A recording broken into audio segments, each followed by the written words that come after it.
Bueno, es un proyecto que hacemos Funsocial y Fundación Marianao con la UEC, que es la unidad de escolarización compartida que tiene Marianao, con los chicos que no están ahora mismo yendo a la escuela y que están siendo escolarizados por Marianao, donde vienen a hacer actividades deportivas, a aprender los valores del rugby y sobre todo a trabajar colectivamente para generar un gran equipo.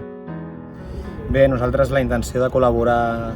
i de fer aquest projecte és que aquest tipus de col·lectiu, de perfil, pugui veure tots els valors que implica el tema de l'esport com a tema d'unió, tema d'equip. Són perfils en els que en la seva realitat potser els costa molt connectar amb l'entorn, a nivell relacional, a nivell de societat, i precisament els valors de l'esport que unifiquen, que fan un equip, que fan una mentalitat única en un objectiu, aconseguir objectius, és una miqueta el que veiem que pot ser de benefici per a aquest projecte. Vean la realidad y otras realidades como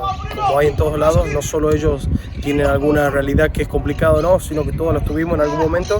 Y nada, en algún momento nuestro objetivo es ayudarlos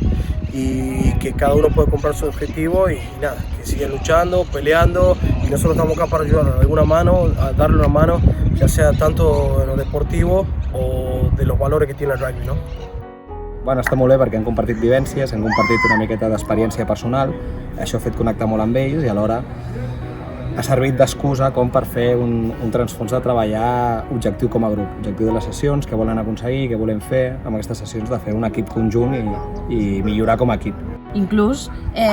participar, formar part de l'equip, que n'hi ha diversos alumnes que han preguntat i que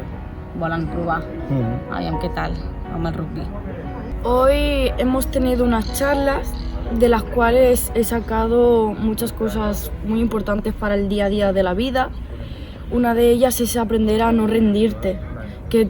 aunque te venga un problema pequeño, un problema grande, afrontarlo, porque si afrontas el pequeño conseguirás afrontar el grande.